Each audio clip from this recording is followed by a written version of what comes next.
What's up? What's up? Y'all, welcome to a very special Pick 'em with Rod plus sports talk. So, last night, what made it a special occasion was I won $1,800 on PrizePicks, right? Shout out PrizePicks.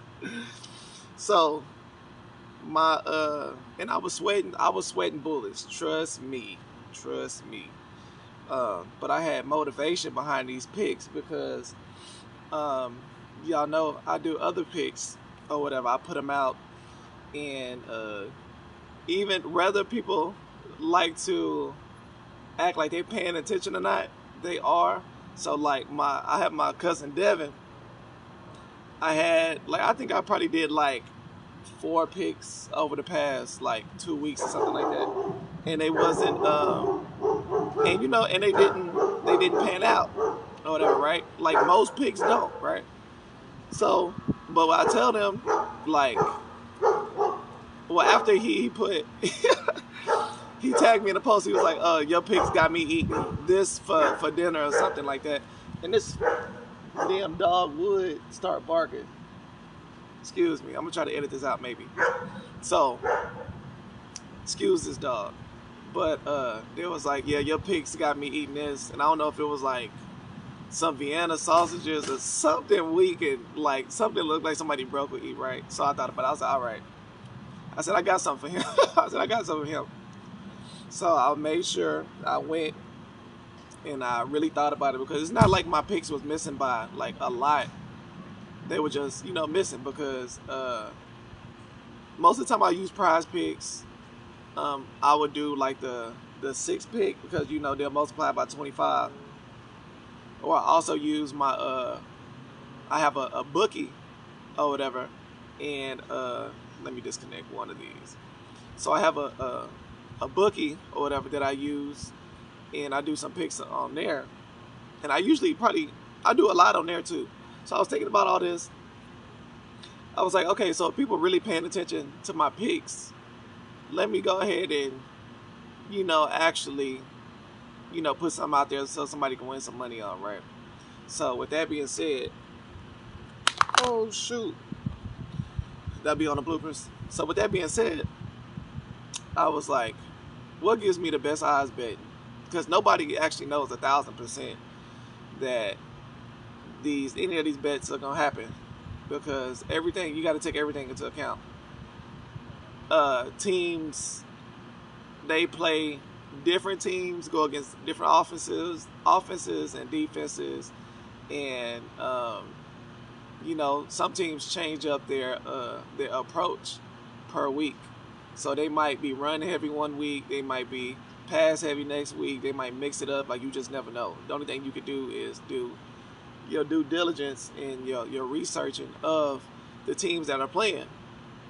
So what I did was I went and looked at what games was playing. So the Jets was playing somebody. They was playing the Steelers. The Browns and the Bengals was playing, right? So I was like, let me look into some of the more consistent players.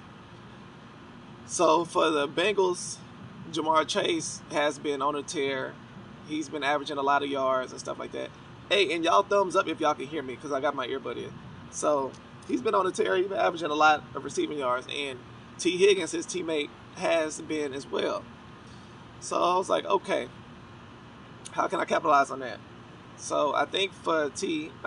Higgins, I did yards because usually Jamar Chase gets the majority of the targets.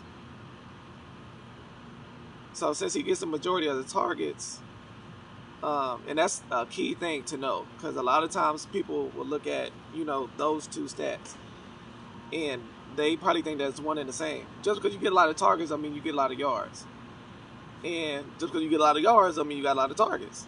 So since I watch football a lot and I watch them, I was able to capitalize on that. So they had. So you know what? I actually didn't go with Jamar Chase. I went with T. Higgins. They had him over under 63 yards, right? Receiving. So I took him over. Then they have Aaron Rodgers on rushing yards. I didn't even think they was gonna have him on there because most of the time, I think if there's a really sure pick, PrizePicks, they don't let you get it sometimes. So some people think that the rushing yards, they just have it for the running backs, but they also have it for quarterbacks as well, which is also tricky because it's tricky because the sack yards, people don't know that. All right, sorry about that delay. My hotspot went out. So back to the Aaron Rodgers. I've watched a couple of their games, and I knew that he was recovering from injury last year, and he also tweaked I believe it was a knee. No, it was an ankle he tweaked playing the Vikings or whatever. So I was like, I know he's not going to run a lot because I've been watching him play. So I took him less on the rushing yards. On top of it, they was playing the Steelers. The Steelers have a good defensive line, Hayward and T.J. Watt. And this game coming back, which I looked up the injury report and stuff like that, which is also a key thing. And it's also a key thing because you also need to know when certain players will be back because that will affect the game. So Alex Highsmith, something like that. He was I think he went to the Pro Bowl last year. He was an edge rusher, so I know he was gonna be back too. So Aaron Rodgers really ain't gonna have no time to run and stuff. So I took them under on that, and then Garrett Wilson, they had him over under 4.5 receptions. The past 2 games, I think he had at least 8. But the thing with that is you got to pay attention to transactions. Devontae Adams, they just traded for him, and he was supposed to be coming back, which he did end up playing. So I knew that would take some of those catches away from him.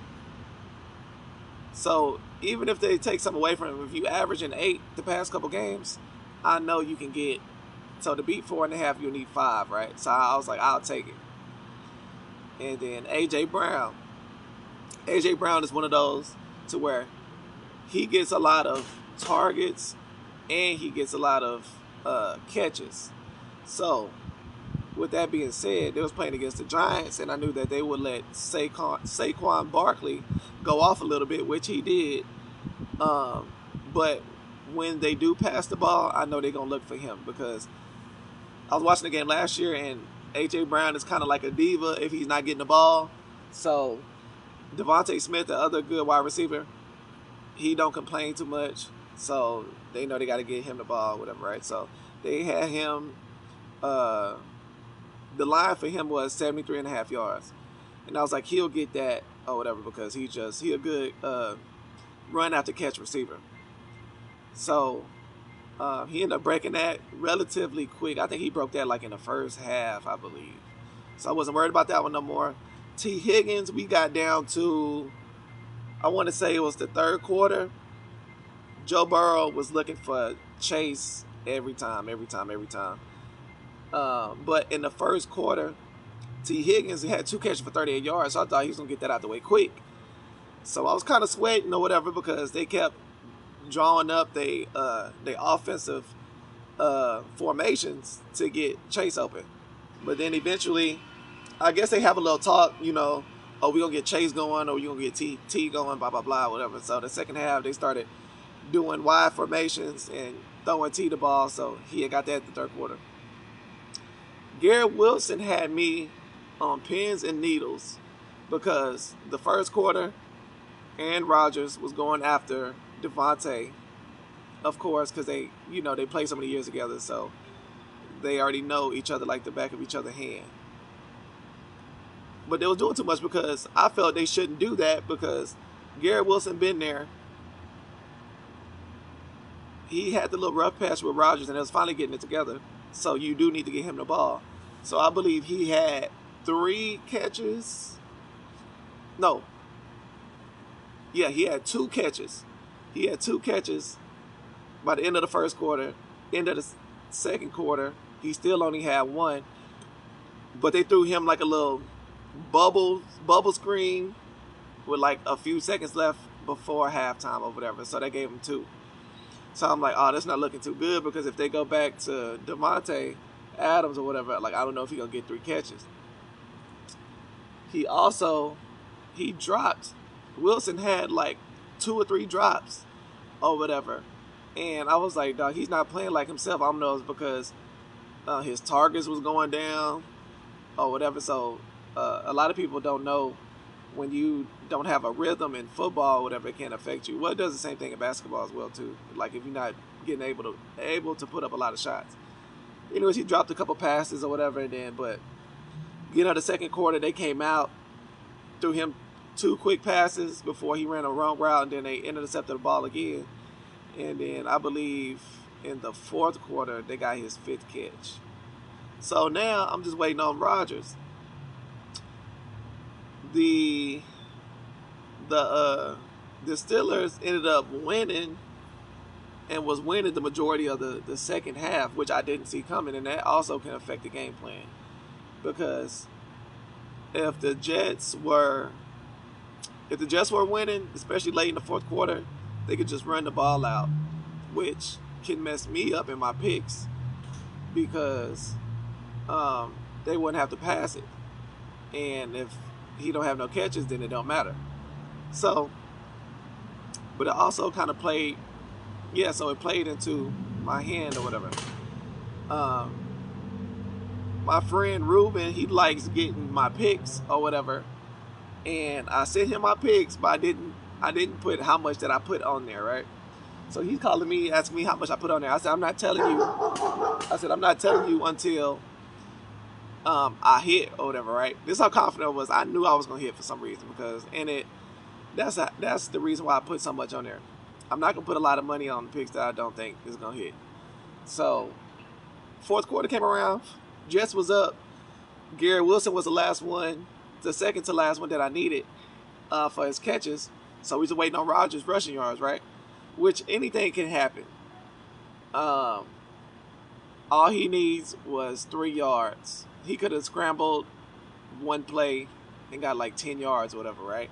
So I never say it's done until it's done. So my friend started calling with like 4 minutes left in the game. I didn't even pick up. He called again. I didn't pick up. I'm just looking at the screen or whatever. Luckily, the Steelers went for it on 4th down a couple times and they ended up scoring or whatever. So about time the Jets got the ball back, they basically ran the clock out with like a third string running back. So I put $180 on a 4-pick, which 4 picks are they can multiply by 10 if you choose the power play.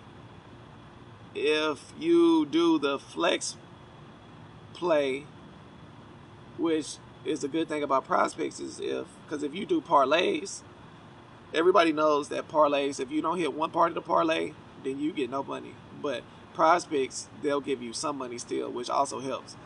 So, with all that being said, with all my research and stuff that I do, I know that doing the 6-play flex that multiply by 25, that gives you the least opportunity to win, because you need so many things to go your way. So if you do 4, that still gives you, better odds. So I think I'm gonna start doing that, and when I start putting picks out, that's the ones I'm gonna start giving it to y'all, and I will let you know if I'm just doing a fun bet or if I'm doing like a serious bet. Like this was a serious bet. Like I didn't even put this one out until after I won because I just didn't want nobody calling me and messaging me or whatever. But I'm good with that pressure now, man, because like I know I'm cold with this. Even though you're not gonna win a lot, but I know doing my due diligence with watching probably the last 2 or 3 games from each teams just to see what their the offensive and defensive game plan was and how they do against other opponents and how they play when certain players are out or injured or whatever. So that helps a lot. And to wait until the last possible minute for injuries for them to put it out or whatever, because sometimes it'll be last minute. The other day I was going to bet on James Cook This squirrel right here over here by me chilling. But anyways, I was gonna bet on James Cook from the Bills, which he hasn't had no health issues or whatever. And then I think 5 minutes before the game, there was like, oh, Cook is a unexpected scratch from the game or whatever, which that could have messed up a whole bunch of lines or whatever. So, but yeah, so that's how I won my 1,800. So today I will be doing a power play 4-pick for $100, and then I did a promotion with a pick yesterday up to you bet $20 and you'll get 20 you'll get 20 more to bet, right? So the picks that I'm going with as of right now, so the two games that they have a Monday night doubleheader. The two games are Ravens and Buccaneers, and then Chargers and Cardinals. So I'll start with the Ravens and Buccaneers first. The Ravens starting to put it together. They finally starting to run the ball more with Derrick Henry. He's starting to find his little groove. Lamar, he's starting to run a lot more now. I think he was too busy. He got caught up last year in the playoffs on trying to prove to everybody that he's a passer or whatever. But what got you here is passing and running. So he's starting to run some more, and he lost some weight or whatever. So he's that much faster and that much elusive. Baker Mayfield, he's been lighting it up. I like what he has been doing. Mike Evans, he's been very consistent. Chris Godwin, he's been getting a lot of targets when teams are focused on Mike Evans first. That's another thing about watching football, because you can figure out who the main guy is and who the second guy is. And if the second guy is really good, he's going to be able to capitalize on. He'll probably get a lot of overs. You can do overs on them, especially when they playing a good defensive team. So what I'm going with for that game is I'm going to take Derrick Henry. I'm going to take Derrick Henry to have a rushing touchdown. They have the Green Goblin on him. When they do Green Goblins, that means that it's more likely to happen. But the multiplier isn't as high going towards your winnings. So I'm gonna take that. They have the Demon on him with 2 touchdowns, which is a good likelihood, strong likelihood that he could get 2 touchdowns, because they've been getting down there to the red zone a lot, and when they get down there to the red zone, they try to get it to Henry the first couple times, and if they don't, they'll do like a little play action and hit one of the tight ends, Likely or Andrews. So I'll post on here in the comments or the description whether I end up taking 2 touchdowns on him. The other one I have is, let me pull them up. So I was screenshotting certain picks earlier. Yeah, I was screenshotting certain picks earlier, just so I could come back to them and don't have to keep pulling up the app. Okay, another guaranteed pick that I have, they have Zay Flowers over 5.5 receptions, meaning that he has to get 6. He's been the #1 receiver, even from last year's rookie year, and they've been really trying to get him the ball. So I think that's a for sure thing for him to go over 5.5 receptions. I think he's been averaging, I think 7 or 8 the past couple games. Another one is, well, I'm gonna give y'all the for sure ones before I go to the ones that I know that are still pretty good. So McBride, the tight end for the Cardinals, they're going against the Chargers, and the Chargers defense, they're all right. Haven't really seen nothing that scares me about them. But McBride he was a top target last year. They had Marvin Harrison Jr. this year. He's the top one when he's in, but McBride is always going to be open because they linebackers and safeties are guarding has to get tasked with the um, responsibility to guard him. So um, he's been having like, I think the least amount of receptions he had within the last 3 or 4 games has been like 7. So I got him over 5.5, which means he has to get 6. I think that's another for sure pick. Another for sure pick is J.K. Dobbins and James Conner. I have them combined going over, I think they just changed it to 145 rushing yards, which means that they have to both get a little over 70, which is good because the Cardinals' rushing defense isn't that good, and the Chargers' rushing defense isn't that good either. So I think they can combine for those. So those are my 4 picks for my power play that I'm doing. And I'm putting $100 on that to win.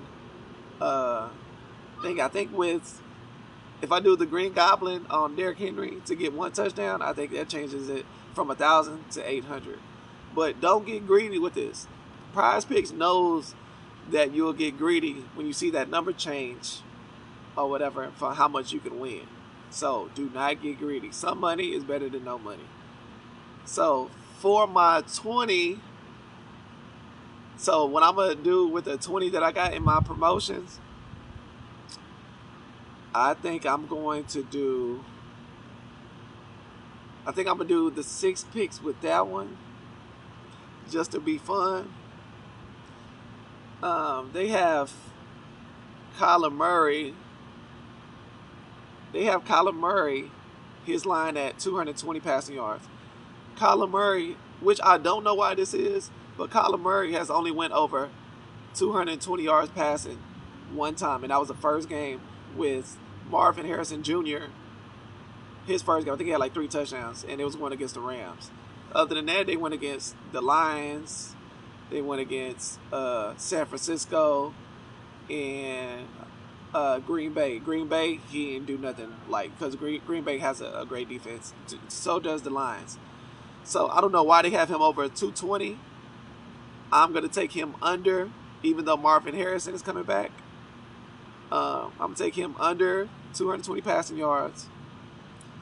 I'm going to take Mark Andrews over 3 receptions. Early in the year, I think he was injured a little bit, so they was throwing to Likely more. But the past 3 games, he's averaged 3 catches. So they have him 2.5, which means he has to get 3 catches against the Buccaneers. I think he'll get that. So that's so we're gonna do Dobbins and Conner for the rushing over combined. We're gonna do Mark Andrews over 2.5 catches. We're gonna do Kyler Murray under 220 passing yards. We're gonna do Mike Evans. We're gonna do him over 4.5 catches. Only thing that I was worried about at first with the Ravens is that they might have Humphreys guarding Evans, following him around. But I've been watching their last couple games, and Humphreys doesn't follow them the whole time, especially when the team has 2 good receivers like it did against the Bengals. So I think he will be able to get off against the Ravens or whatever. What other ones do I have? I'm going to do, Zay Flowers. What is that? Oh, what is that, 5? Then I'm going to do, I'm going to do McConkey, the wide receiver for the Chargers against Arizona. He's one that gets a lot of targets, but it gets a lot of catches, but they didn't have him for catches. They have him over receiving yards. I think the least amount of receiving yards he had, I think was 31. And they have his line at 39.5, which means he has to get 40. So I'm taking him too. So, and I would post these screenshots when I post these videos as well too. So I might do a post game uh, tomorrow, posted tomorrow about tonight's games or whatever. And that'll be another sports talk with Rod. But yeah, so this has been Pick'em and Sports Talk with Rod. Week 7 NFL PrizePicks edition too. So I will also give y'all the picks that I do with my bookie. So with the bookie, you can spend less money and win more because of however that's set up or whatever, right? So I'm probably gonna do my for sure power play that I did with the 4 picks. I'm gonna use that with my bookie. So yeah, so I'll see y'all next time.